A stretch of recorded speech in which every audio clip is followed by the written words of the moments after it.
Thokozani emakhaya, nibingelela ugogo Mahlase lona. Ngithi ake ngibuye namhlanje sike sikhulume ngamaphupho asuke eveza ngokusobala ukuthi-ke umuntu akumele athwase noma umuntu bekungamele athwase. Isizathu sokuthi ngenze le video namhlanje ingoba baningi abantu abathwasayo kulezi insuku lezi esiphila kuzona. Kube kunjalo nje nabaningi futhi abazibuza loyo mbuzo ukuthi ngabe mina kwakumele yini ngithwase noma kumele yini ngithwase. Onankaka amaphupho akuvezayo lokhu ngokusobala. Uma kuwukuthi uyaphupha lana, uphupha ishoba lihleshulwa, kungaba ishoba lakho uyalibona liyahleshulwa lana noma ubona nje ishoba lihleshulwa. Lokhu-ke kusuke kuveza ngokusobala ukuthi wena kumele ukube umuntu othwala amashoba, ngoba phela ishoba liphathwa yinoma ubani. Uma kuwukuthi uyaphupha lana, uphupha usephehlweni, uyaphehlelwa imimoya, noma-ke ngingathi uyathwasa, uthole ukuthi uyaphupha izikhali zakho zedlozi uyaphucwa zona. Kungenzeka futhi kakhulukazi uphucwa umuntu omdala ephuphweni, umuntu lana oyisalukwazi noma oyikhehla, noma uphucwa umuntu wasekhaya. Izikhali lezi zedlozi kungaba umkhonto lona wedlozi noma iqabanga ledlozi, kukhona okuphucayo. Lokhu kusuke kuveza futhi ngokusobala ukuthi-ke wena akumele ukuba uhamba lolu hambo lolu, akusilo uhambo lwakho.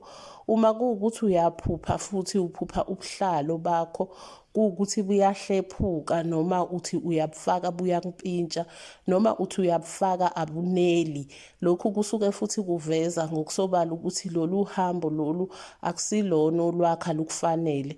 Uma kuwukuthi uyaphupha futhi uphupha lana uyagida, uphelelwa amandla noma uyagida uyahluleka, noma uthi uyagida uzizwa nje uvilapha unesibhocobhoco khona ephuphweni. Lokhu kusuke futhi kuyelinye ibiko lokuthi lolu hambo lolu alukufanele. Uma kuwukuthi uyaphupha futhi uphupha kuwukuthi uyaminza, leli phupho leli likuvelela mhlambe usaphehlelwa imimoya noma ulapho ekuthwaseni. Lokhu kusuke kuveza ukuthi-ke lento lena oyenzayo ingaphezu kwamandla akho futhi izokulethela ukuhlupheka. Uma kuwukuthi uyaphupha futhi lana uphupha ukhamba, ulibona lomile noma lungenalutho, lu-empty phakathi. Lokhu kusuke kweyelinye ibiko lana ukuthi-ke le ndlela lena ayikufanele, indlela eza nenhlupheko edlozini. Uma kuwukuthi uyaphupha lana uphupha ubona iy'nhlolo, iy'nhlolo-ke yilento esetshenziswa abantu bemoya ukuhlola imimoya, abanye bake bayibize ngamathambo. Ubona ukuthi-ke uyazama ukwahlanganisa, awahlangani noma awaneli le namba lena othi uyayihlanganisa lana, noma kukhona okushodayo kuwona uma uthi uyawahlanganisa.